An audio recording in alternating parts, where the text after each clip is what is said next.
Hello, hello. Welcome. Happy 2025. I know it's the 22nd, but I can still say it. Few more days. Few more days. Welcome to the first Ops Update Meetup and webinar for 2025. We're going to be covering a lot, as always. Let me introduce the great panel of experts that are going to be here with us to share all of this, all the traffic information, what to do where, in which destination, and how many people are going to be there with you. So let me get started with what contributor you may have seen before, Crystal Leduc, who's our Senior Mission Advisor and Trip Support. She previously helped us out with Olympics updates this past summer. Now she is going to be a recurring contributor, so we're really fortunate to have her to be talking biz aviation ops across the entire world. Also joining us, we've got Nathan Shelley, Assistant Manager of Flight Planning in our Trip Support Division. He's going to be adding a new perspective to our team on a regular basis, including ops insights from the flight planning desk here at Universal. Thanks, Nathan. And oh, our speakers, if you can wave when I introduce you, since I've got a lot of new faces, I want to make sure our guests know who you are. Joining us again are the dynamic regulatory duo, Adam Hartley and Juan Munoz, with our always popular refresher on everything happening in global regulatory impacts for business aviation. Next, we're going to dive into, as I've already alluded to, some of those high traffic areas, in this case, spring break specific destinations in particular. And we're going to get that insight from a variety of locations. We're going to start off with Raul Hernandez from our Universal Aviation Mexico office, Andrew Canat joining from our Universal Aviation Costa Rica office, Cindy Ramos with news from our Universal Aviation partners in the Dominican Republic, and finally, Antonio Foster and Jonathan Ebanks for the latest from the Cayman Islands. And we'll also have some news from our Barbados office, our Universal Aviation location there. But unfortunately, Dominic Bowen, who is our lead there, was unable to join us today. So I'll be filling in. He gave me the notes to make sure you've got them and you're ready to go. All right, it's a real treat to have so many frontline experts on hand and joining us for the panel. So we'll get into that. So as I mentioned, it is the new year and the resolution lists are probably long for many of us as well as our organizations, but business aviation traffic is still on a little bit of a lull, but we all know that that is the calm before the proverbial spring storm. So we've devoted a good portion of today's program to news from some of our most popular seasonal destinations across Latin America and the Caribbean. But before we get into the balmy Caribbean and Latin American breezes, we're going to take a look around the world at other essential ops info since business traffic is always on the agenda. Plus, we're going to dig into the wide world of regulations and taxes impacting business aviation these days. All right, so with that, Crystal is going to kick us off. Welcome, Crystal. Right. So happy to have you again. And good news for all of us, you'll be joining us regularly. Can you get us started with news from Europe as we head into 2025? Yeah, absolutely. So the Europe peak season is coming up. It's going to be from May to October. So due to high traffic in Europe, we just need to note that some of the airport authorities will not permit you to start requesting the parking until about 2 weeks prior to your arrival. There will also be some increased chances of fuel as well as staff shortages, and that's going to be due to strikes. And with this in mind, we want to make sure that we are planning for alternative options, and it is highly suggested to do so. A great resource to help out with this is going to be the Feasibility IQ. Just using this app, we'll be able to see other options that you may not really think of to be able to park when you want to get into those high congested areas. We are going to be expecting a lot of NOTAMs for parking restrictions as well as airspace closures. Sorry. And this is just going to be throughout Europe during the season. And as well as the World Economic Forum is coming to a close, we want to make sure that you guys know if you know that your aircraft is going to be going in 2026, we highly suggest to go ahead and put in those parking requests at the end of February. Yes, that does seem like, it does seem like it's a pretty long extended wait, but it's a better chance for you guys to obtain the parking and but you guys will not hear if you guys did receive the parking or the status of that until the end of December or early January of next year. Got it. Okay. Well, like we always say, plan ahead. In this case, way ahead. All right, Crystal. So, what's the latest from Latin America, the Caribbean, and Central America?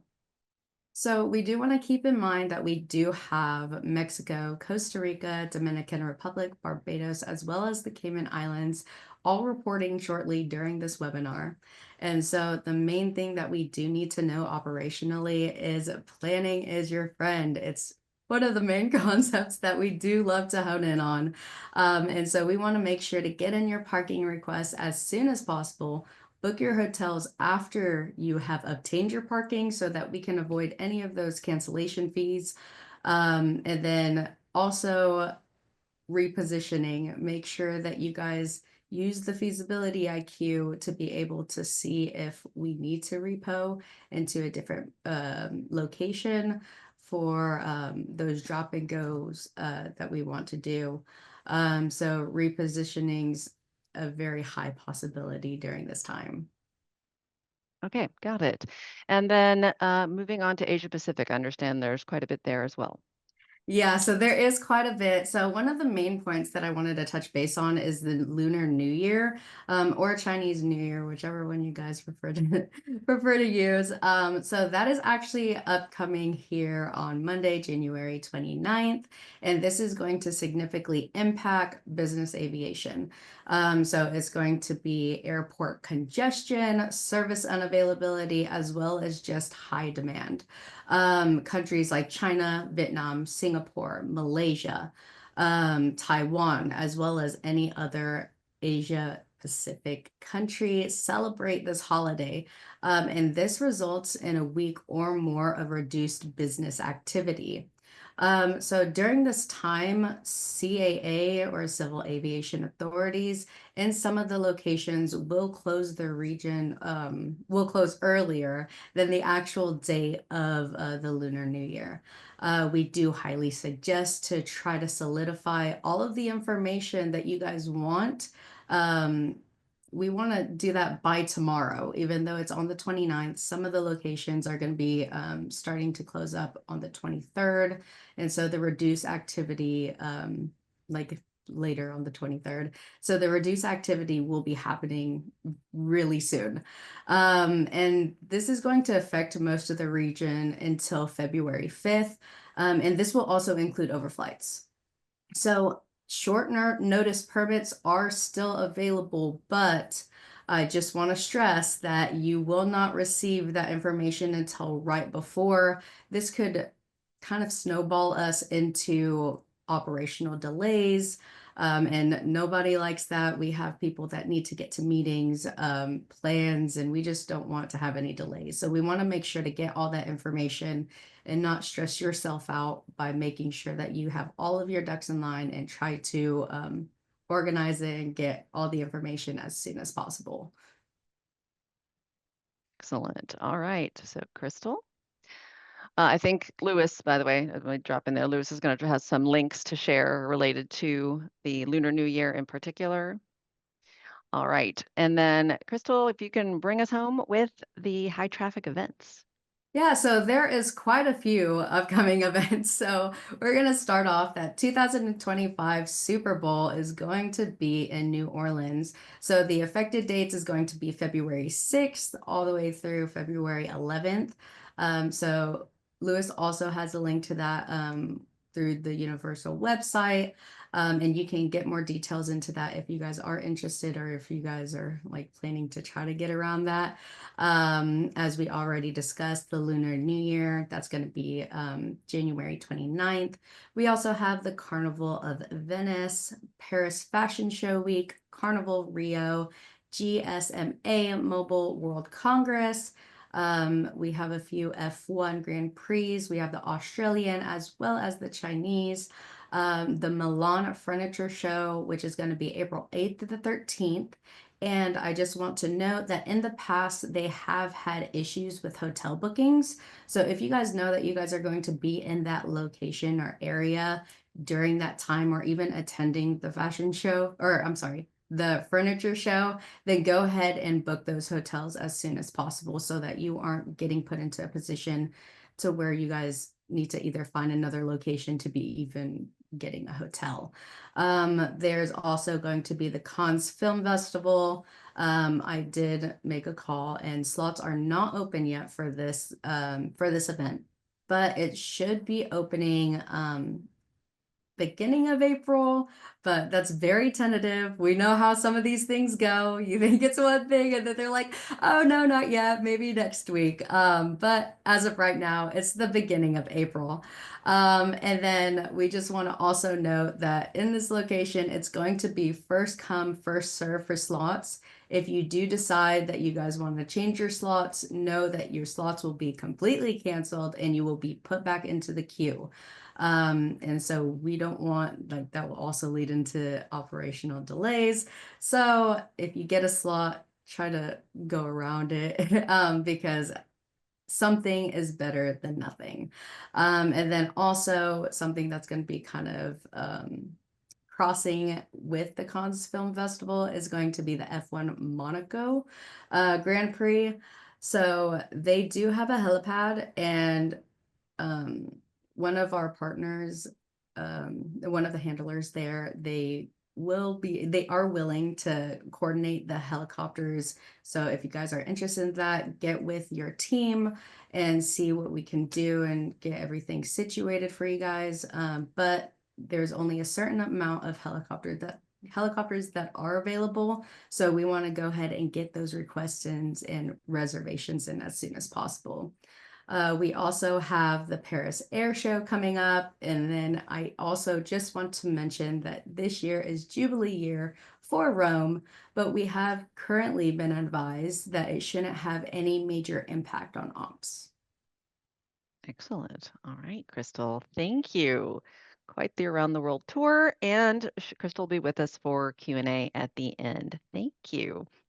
That brings us to the world of flight planning. Hello, Nathan. Happy to have you on. And like I mentioned, Nathan's going to be able to join us on a recurring basis. So prepare all those flight planning questions. All right. Let's go ahead and get started, though, Nathan. Are you prepared some notes for everyone for today? What to look out for, recommendations on limiting delays? Go ahead. Yeah. Hello, everybody. Thanks for joining us today. I like to talk about, airspace and all of these things, but it's hard to follow all those fun events that Crystal talked about, specifically the Milan Furniture Show, which I really didn't even know was a thing, but apparently it is. What do all these events have in common, even within the United States and things like that? It's mitigating delays and setting expectations with your passengers. Business aviation's uptick recently, with the different traffic, especially at all these events. I mean, it's busy in Paris normally, and things like that. So, kind of going to start in the United States. What we do to mitigate delays as a team, what we do to help you, what you guys can do, and then I'll kind of work around some of the hot spots in the world. So, United States, everybody's familiar with the premise of the edicts: volume, volume, volume, and airspace flows. How do we manage those? Well, plan around them. A lot of times you'll very much know that those events or things are going to happen. And then, lean on your internet service provider, your flight planning service provider. If you are actually doing your own flight plans, check those FAA advisories, subscribe to air traffic services at the NBAA. And now I'm going to get into kind of some of those things that not a lot of people discuss, but people that have been caught with, delays and things like that. Tell your passengers to be on time. Don't cancel and refile. When you get caught up in a program in the United States, if you cancel and refile, it puts you to the back of the end with everybody else, all the other 100 airplanes that are going from the New York metro area down to Miami or anywhere that's hot spot like that. So if you find yourself in a position of an edict, work with your flight planning team, work with the NBAA's air traffic services. I have found that they are an invaluable resource. Obviously, get on the phone with the flight planning team. We can liaise on your behalf, and a lot of times we can make edicts better. Sometimes we can't. Sometimes there aren't any ways around it just due to saturation and traffic, but we can definitely try. So United States, and I'll echo what Crystal said. Planning is your friend. Plan ahead. Try to stick to what you have, and don't end up at the back of the line. Mexico, I've got some of our colleagues from Mexico who may be able to expand on a few more of these things. Stay to schedule. Advise early as possible about schedule changes, remembering that Mexico has several steps to filing a flight plan, which includes getting stamps and approvals for a flight plan that gets hand walked to the tower. So while it may not be something big like Oaxaca or something like that, where you're going to get a lot of delays, if you look at these high volume destinations, your Cabos, your Puerto Vallartas, your, Toluca airports and things like that, plan for those things. And then my favorite one that I always like to talk about here at the end, because Europe seems to pinch people the most when it comes to flight planning and delays, with everyday operations, and then especially events like the Paris Air Show, the Milan Furniture Show, Grand Prix, stuff like that. Not only do you have special routes in and out, you also have a high volume of aircraft, a lot of movements. So airway slots are a huge part. There are oftentimes last minute warning areas and choke points that come up. A flight plan could be filed 5 or 6 hours prior. You're expecting everything to be normal. They activate a warning area, which only Eurocontrol likes to do at the last minute. And if you've operated over there for any amount of time, you understand that those things happen. Delays are inevitable in Europe. But it's how you mitigate those, leaning on your flight planning service provider, your universals, and things like that. Stick to your departure time as much as possible over there. Again, we talk about passengers being on time and setting those expectations. You can help mitigate delays by getting that airway slot and that wheels up time. Most people know that different areas of the world have a flight plan valid time. During some of the high volume times in Europe, if you're not wheels up within 20 minutes of your proposed departure time, you're going to get suspended, and then you're going to have to get refiled and possibly risk delays and stuff like that with passengers on the plane. So just plan ahead and set those expectations and do everything you can to mitigate delays. I'll say this about Europe, and this is kind of more on the technical flight planning side of things. When you're going to Europe, make sure your flight plan fuel block is correct. Make sure that you're meeting the SAFA Annex, or I'm sorry, the ICAO Annex 6 requirements that ward off pesky SAFA inspectors. That's at least 5% in the contingency reserve block and 30 minutes of hold fuel. You'd be surprised that we still hear that the SAFA inspector with their clipboard is hiding behind the hangar and wants to look at your flight plan when you get out. So make sure you're prepared for those things. And your service provider, your universals, can help with that in reviewing your operations and your flight plans. Rest of the world, everybody, there's, GPS spoofing's going on. We're keeping up on that right now. It's really up to each individual operator on how they mitigate those things. But we're also a great resource. Get one of our team on the phone. We can talk you through it, what other operators are doing, and things like that. China, I always would be remiss if I don't talk about China a little bit. We all know that China is route specific. Last minute doesn't work well in China. And also, I like to say and throw this tidbit out there because a lot of people forget. A lot of people, everybody's going back to China now. But remember, if you're coming in from the NOPAC and you're going to your Shanghais, your Shenzhens, your Hong Kongs, your Macaos, and you're going through inland China, the last 2 hours of that flight for fuel planning are going to be at 33,100 feet. So, the airplane is going to burn a lot more, which actually, I mean, oddly enough, with all of these high range aircraft, when you put an airplane like that at 33,000 feet, you burn a lot more fuel. So just things to think about over there. Well, what I wanted to say is I think that you've actually hit on all the best practices because that was going to be my follow-up question, but you already hit on them. The planning ahead as well as taking advantage of the resources available to you. And speaking of that, I wanted to make sure I noted this. I obviously already highlighted that Nathan's going to be joining us in the webinar on an ongoing basis. But in addition, we've got the benefit of having Nathan at both IOC coming up. If any of you are joining us in Puerto Rico, I haven't had a chance to, I'll go back and look at the survey results. But in addition, he will also be at S&D. So that said, he's also a great resource and very available to talk with you at those sessions. So we're spreading the Nathan love around is what we're doing. Exactly. All right. So thank you so much, Nathan, and Absolutely. good to have you.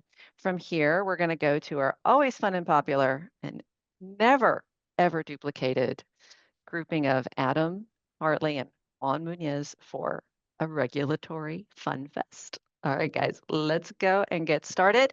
I know there's a lot as usual, so please go ahead and get started. I did want to note, Adam, I know you have to drop off a little earlier, so Adam's going to run through his segment first, and then Juan's going to pick up from there, and Juan will be here with us in the questions Q&A portion at the end.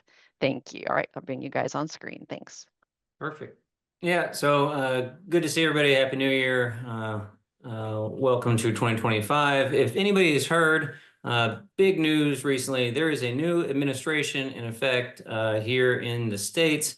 And what I want to talk about first when it comes to the regulatory environment is just highlight executive orders, presidential actions, and the impact of those. How do you understand them? How do you become aware of them? What's applicable to me? And really start there. So we know that executive orders can be challenging to deal with in business aviation. Anybody who still cares to go back and remember the pandemic times, working through CDC proclamations, through the White House, and the constant dynamic shifts that we needed to make to continue to operate both safely and efficiently and legally was hard to track.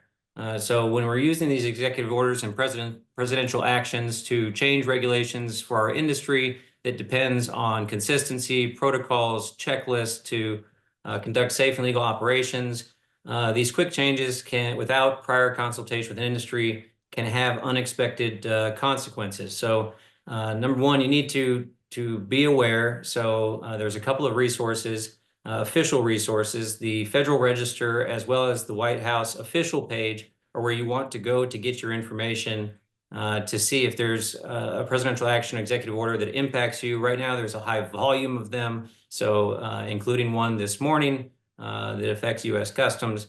So there's just a lot of information coming out, and it's important that you go to the original source to start to sort through that versus relying on opinion or news summaries. And then you want to be ready to advocate, right? So often the presidential proclamation can be very high level or can be focused on a specific aspect that, like I said, has other ramifications to stakeholders that might not be expected.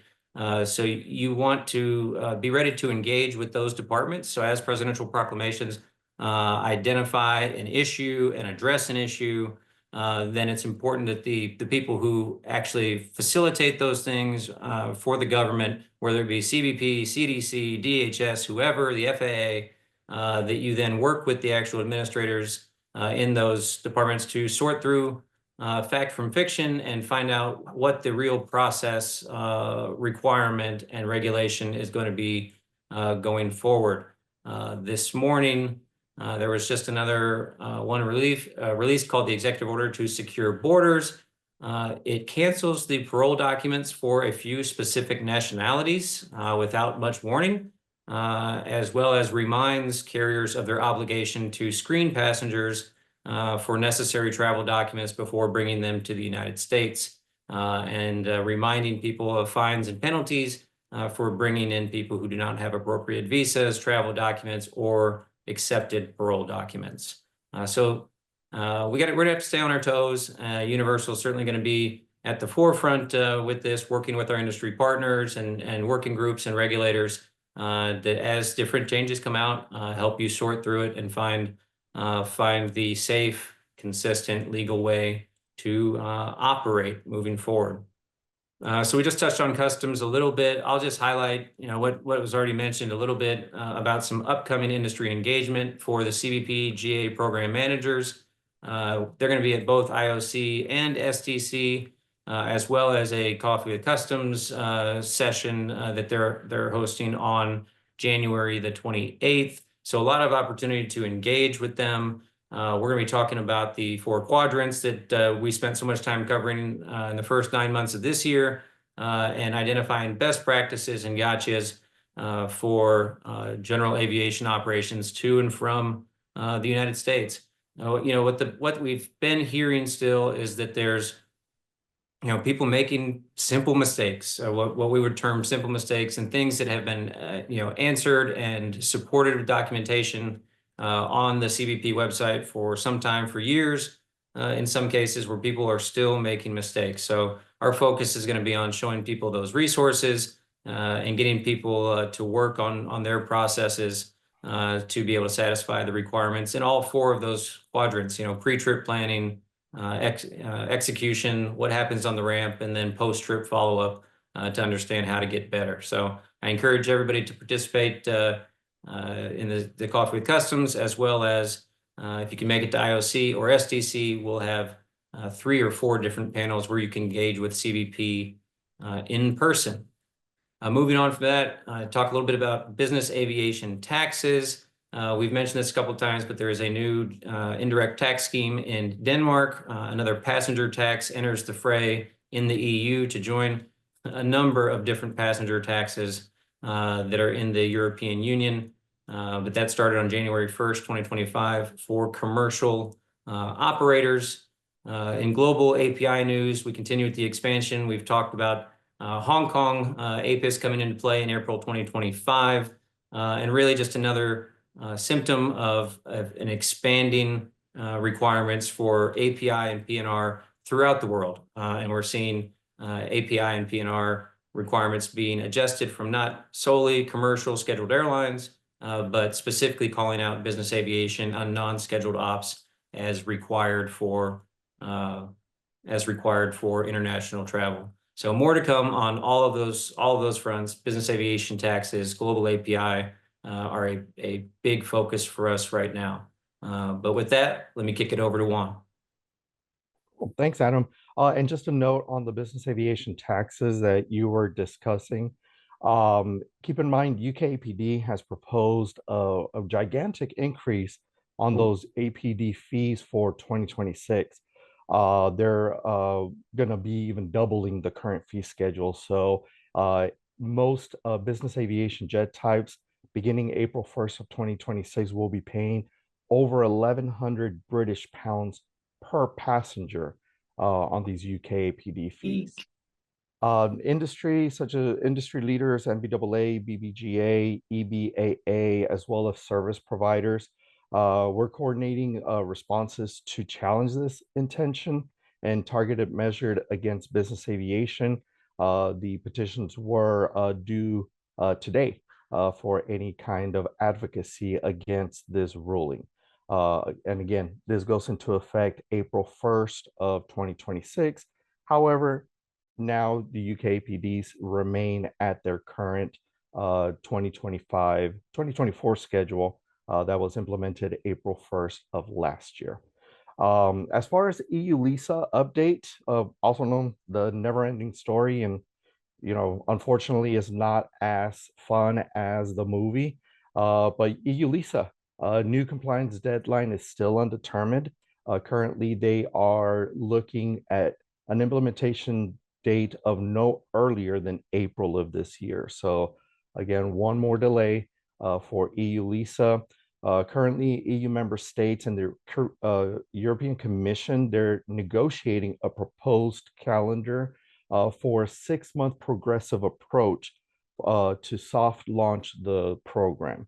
Obviously, we know the EES, the entry-exit system, will come into play first, then followed by EU LISA, but they are doing a what they call a progressive approach to launch this program, but again, not coming into effect until no earlier than April of this year.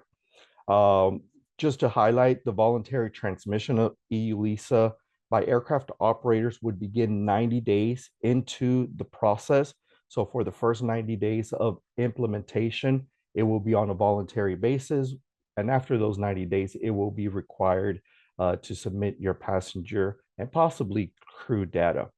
The 40th working group is scheduled with the EU-LISA carrier working group group on February 10th of this year. We're hoping for some clarity as far as the implementation timeline.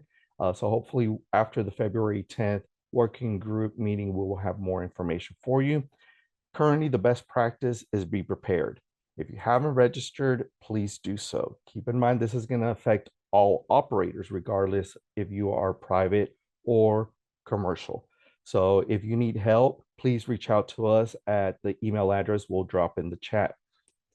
Moving on from EU-LISA, global emissions. Currently, we are beginning our 2024 reporting period for both UK ETS as well as EU ETS that has now been going on for over 15 years. Compliance deadlines for UK ETS reporting has to be done before March 30th, and surrender of the carbon credits to offset that carbon output will be a deadline of April 30th of this year. For EU ETS, the compliance deadlines on the reporting kind of have a little bit of a difference between the member states. As always, Spain comes first. Their reporting deadline is scheduled for February 28th, followed by Portugal, which would be March 15th, and all other member states would be reporting deadline of March 31st. Last year, they changed the surrender deadlines to September 30th, and this year they are continuing with that September 30th deadline for those carbon offsets. For the worldwide program of Corsia, they're beginning to roll out the program in countries around the world. Currently, it's on a voluntary basis, but what this means is that the US is still on the list of those voluntary countries. So what we recommend is an operator still monitor your emissions. There is no mandatory reporting yet. That won't be for a couple of years, but it is on a voluntary basis. Even if you don't have to submit a report for Corsia, we recommend track your emissions so so that we know where you stand as an operator. And for 2025, both EU ETS, UK ETS scheme are taken into account and incorporate non-CO2 monitoring, non-CO2 emissions, as well as SAF monitoring and reporting within their scope. The UK is launching their refuel program beginning this year for reporting of 2026. So there are different programs, even with the legacy ETS programs out there for taking into account these new sustainable fuels and non-CO2 emissions. We will be hosting a webinar for our global emissions subscribers on February 5th. So if you are a global emissions subscriber for Universal, you will be receiving that email invite in the next few days, where we will be talking about compliance steps for 2024, what to expect, how these new regulations affect you. If you are not a global emissions subscriber and you want more information, please reach out to us on the emails that we will drop in the chat and we will get you taken care of. And for my part, that's it. And back to you, Annabelle.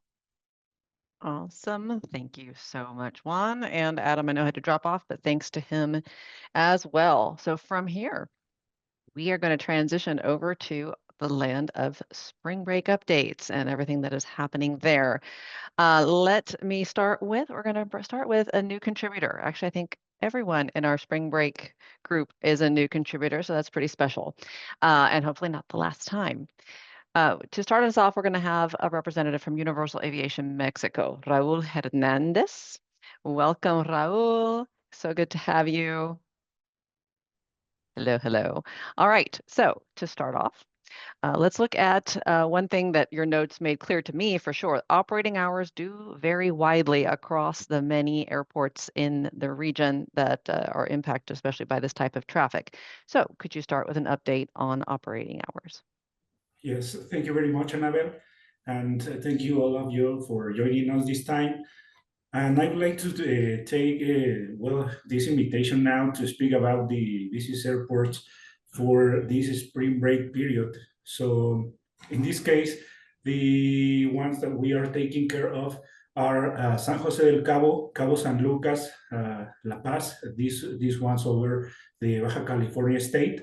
And then we are moving a little bit down to Puerto Vallarta, Ixtapas, Zihuatanejo, Manzanillo. So we would like you to invite you to anticipate your arrivals because there's a lot of demand in this airport. So not always we are able to provide you with the confirmation for long stays. So it will be very important for you to anticipate at least 1 month. We suggest that period of time because not always we are able to get the confirmation from the airport. As you know, the demand on these stays are very big, and we are always trying to accommodate your aircrafts. So the operators are using G5s, Global Express types of aircrafts, and that reduce the amount of aircrafts that we can keep there. So that's basically on that side. There is also, well, we have to mention also that these airports only operate during the day. So overtime for early arrival or late departure, or as you wish, is not common. So we have to ask for it. We can ask for it the same day you are operating, but we have to do the request at least 2 hours before the airport closure time. So the closure times are always moving. So, and this will be very important for you. So to have as much information from your side in this type of request. So we would also like to inform you that when moving a little bit forward with the landing permits, we would like to inform you that AFAC here in Mexico, the Civil Aviation Authority, has taken into place a new regulation for both charter and private operators. And some airports are requesting now as additional paperwork, the noise certificate and radio certificate for aircrafts.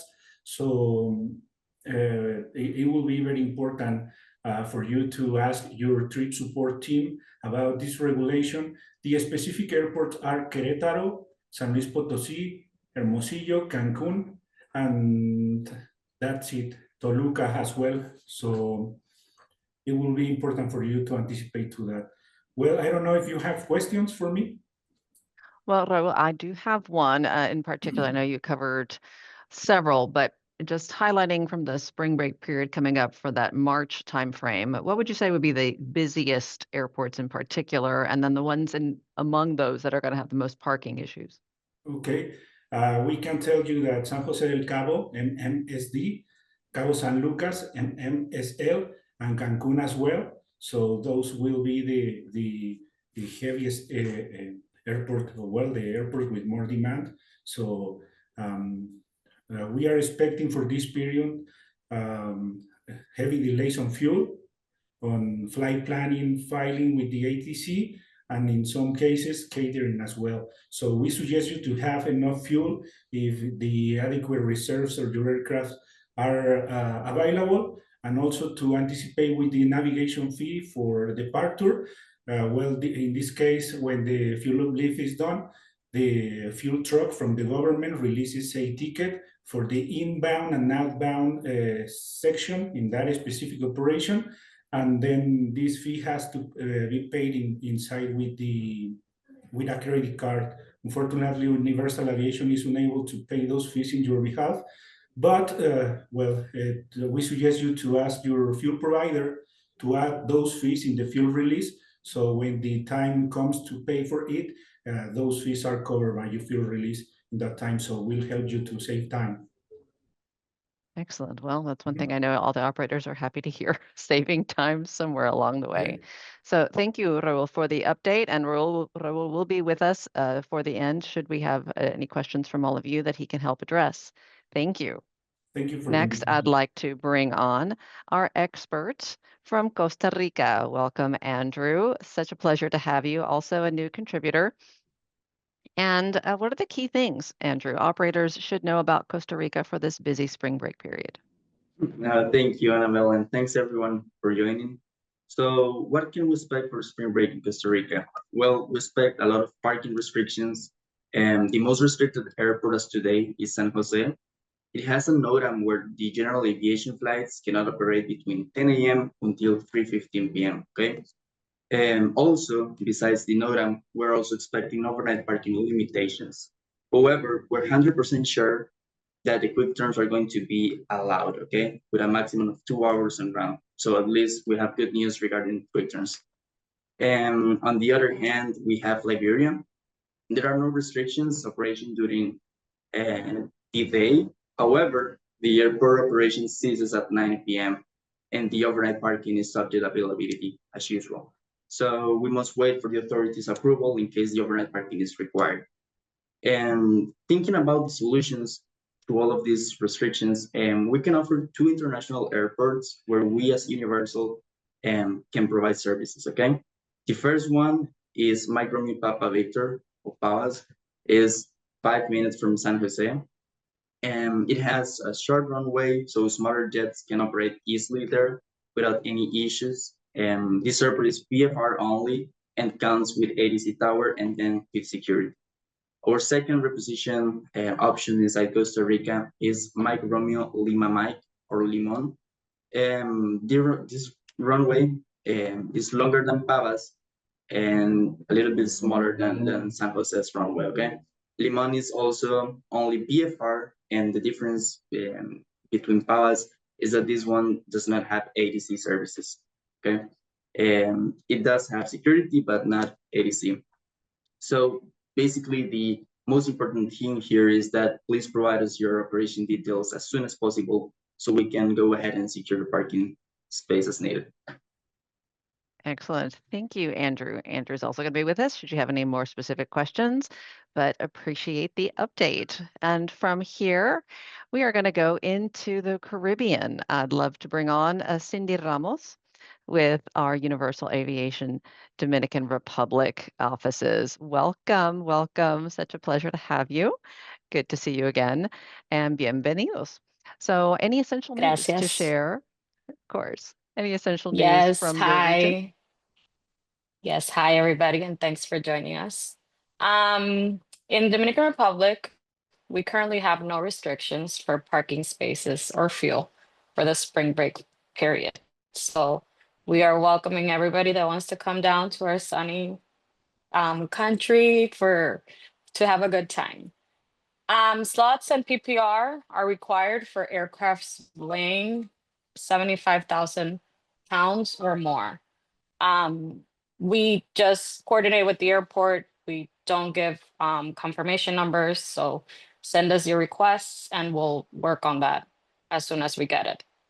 Part 135 flights require landing permits to be previously arranged prior to landing. Please request 24 to 48 hours in advance so we can get that approved in time. Landing permits are not required for Part 91 flights, so just send us your requests and we'll confirm that as soon as possible. Passengers are required to fill out e-tickets for both arrival and departure. The link for this form will be available if anybody needs it. We get a lot of questions in regards to the form as to the option for airline. For private aviation, the option is PV. So just choose PV and all the other information is just your passport and, basic information. Crew are exempt. I do want to point that out. Crew are not required to fill that out. And also we have partnered with a national rental car in the country, and we offer assistance for rentals if required. Please contact us for rates. That's basically it for Dominican Republic. Excellent. If you As have any always, questions, please let me know.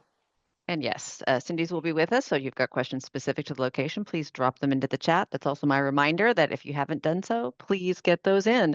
Thank you so much, Cindy. Appreciate the Thank update. you. And as always, our Dominican team is on top of it. From here, we are going to get I'm going to read you a couple of quick notes from our Barbados office. Like I mentioned, Dominic was unable to join. So I'm going to cover some of the key points that he shared with me about what's important to know if Barbados is on your travel schedule. So in particular, some things that could prove useful. Inbound crews and passengers should complete the immigration and customs declarations using the link that has been provided that Lewis is going to helpfully drop in the chat. And we should we're looking at pushing that out to everyone as this allows for expedited clearance and enhances the overall travel experience. Airport and emergency services are available around the clock and it is not it is not a slot restricted airport. So we can welcome multiple arrivals. And Part 91 operations do not require landing permits for operation into TBPB. Part 135 operations require a landing permit. However, it is quite a lengthy process, so please encourage operations to apply early to avoid interruptions and disappointment.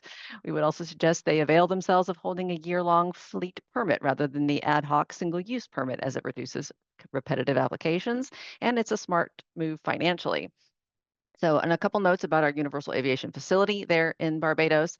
The Universal Aviation Facility is the only FBO in the country to offer hangarage. The upper limit for hangarage would be an aircraft of wingspan no greater than 86 feet, 3 inches, so 27 meters. Hangarage is usually in high demand. So again, rule of the day, yet again on the webinar, early, early, early. Plan early and book early. Universal Aviation ramps at Barbados are private, so long stay operations do not require crew members to remain in country. Finally, a note that I bet applies to a lot of our different regions, but in particular, Barbados wanted to bring it up. Operations to carry pets into the country are very popular. Clients will require a broker to assist with that. So please be sure to get clearance and talk to the Universal Aviation team with that so they can arrange that simultaneously with the passenger clearance. So that's it from Barbados. I'm sure Dominic would have done a far better job, but I appreciate him sharing it with us so I could bring it to you. All right, and we're going to close out our tour around the Caribbean with notes from our team in Cayman Islands. And it's their first time joining us as well. I have 2 representatives with us, Antonio Foster and Jonathan Ebanks. Pleasure to have you, and I'll let you wrap it up for us. Hi, everyone, and happy birthday again, Annabelle, and Greg, I think he's on the call as well. Yeah, so with regards to the Cayman Islands as well, just jumping on the bandwagon with the common theme of preparing early. Early reservation requests are highly advised if extended stays or overnight parking is needed. Ramp parking typically remains available, but again, advanced coordination is key to ensuring a smooth experience. Fuel and ground handling services are readily available. Though peak travel days, we anticipate elevated requests. So we recommend scheduling as early as possible to avoid delays. And we also suggest fueling on arrival for short stays where available. Slot and PPR are required for all flights. Part 91, of course, no landing permits are required. Part 135, landing permits are required. So if you can request those 24 to 48 hours in advance, I will put a link in the chat. With regards to the airport hours, we're looking at open times of 7 a.m. locally to 9 p.m. locally. And with regards to the FBO, we're open from 7 a.m. to 9 p.m. locally as well. After hours are available, but they are by prior arrangement only, and they are only available or eligible for only emergency flights are eligible for after hours. And those are between 9 p.m. and 6 a.m. or 6:59 essentially. Visa requirements before traveling. Please confirm if your crew and passengers need a visa, so I can also add that link into the chat. Be aware that there is a $2,500 non-compliance penalty per violation, and those are billed directly to the flight operators. So all documentation should be in order. Currently, there are no towns that will directly affect the spring break period, but we will keep you guys updated in that regards, and that's another link that I will put in the group chat as well. As far as an overview or any takeaway, again, it's just preparing in advance and yeah, sending that information over as soon as possible. Well, additional notes on the flight planning section of it. What we do recommend is to send the flight plans at least 2 hours before departure so that we have time to, I would say, edit them, because that down here it's a non-radar environment. So we will need to have those verified so that the AIS here or flight planning can also track the aircraft going out. So that normally takes up to half an hour to an hour to get those flight plans readjusted. So we do recommend a 2 hour advance notice to the FBO. Excellent. Thank you so much, both of you. Are we good to go? Is that anything else from the Cayman Island team? Excellent. Well, a pleasure to have you, and they are here for us for any questions should you have them, and they are on board. Okay. So I think I just got word that you guys have been super active in the chat, and good news, we've been able to answer, it looks like, majority of those questions in the chat, but I'll let Lewis take one more look at that. I know we only have a few minutes left, so I'm going to go really rapid fire through some of the pre-submitted questions that you all sent our way when you registered. Thank you so much for that. I know we covered, or I should say, Juan covered a lot on the EU LISA front, which I think definitely won the award for the most popular set of questions for pre-submitted in the pre-submitted category. So hopefully you got those answers, but always know that you can reach out to our GRS and team, Juan in particular, and Adam regarding these. So do know that they are available on that front. All right, so some of those pre-submitted questions. Juan, I'm going to jump over to kind of a nuanced one for EU LISA. It's really comparing and contrasting EU LISA with the UK's ETA program.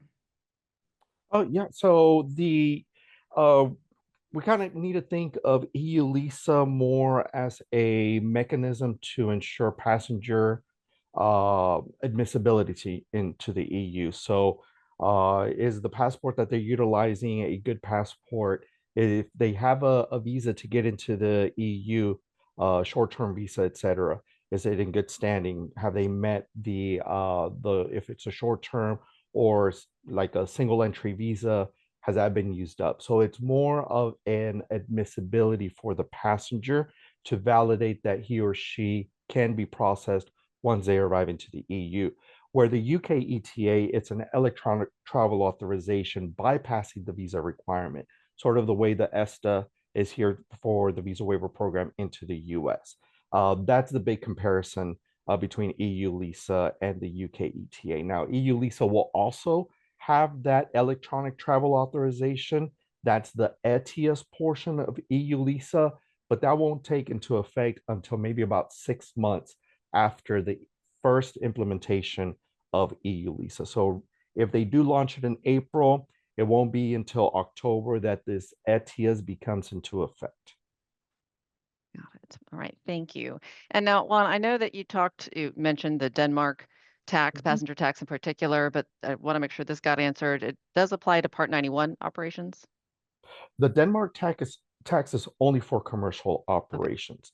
Yeah, the Denmark one, strictly commercial. Now, there are many taxes in the EU that do apply to both. So just be wary of that. Got it. All right. Thank you, Juan. I'm going to jump over to Crystal. We got a request for more insights into what's going on in and out of the UK. I think that's a big question. So Crystal, a couple of highlights that you could share. Yeah, absolutely. So two of the main things that we need to kind of focus on is going to be the UK ETA or visa, and then also the GAR submission. So the UK ETA will be required for passengers, as Juan said, and this is going to be dependent on nationality if they are able to get the ETA or not. And you can obtain this on the website or their mobile app, depending on which one you are able to do. And then you can also find whether they are able to get a ETA or if they need a visa on their website, the uk.gov. And I do want to also note that the ETAs do need to, like, if you guys are entering using an ETA, they do need to be submitted and received before the submission of the UK GAR. The crew, they don't require an ETA. You are able to enter at least up to 7 days on the gen deck as long as you're going in and out, but we do highly suggest to go ahead and getting your ETAs if you are able to, since it will be good for a few years. And just in case there's an emergency and they have to have an extended stay, or if there's a last minute crew swap, we just don't want to be put into a position where someone gets stuck. And then we also want to go ahead and avoid those crew swaps if at all possible. The UK arrival and departure GAR is required to be submitted at least 2 hours prior to the departure from the origin ICAO. So it's not 2 hours prior to arriving on the ground. If you do have a late submission, there are penalties that will be fined to you guys. So we just want to make sure that we have all of that information. And to also kind of avoid these penalties, I do highly suggest to go ahead and send over the passport copies to your specific team so that they can just make sure that everything is verbatim from the passport into the UK GAR submission.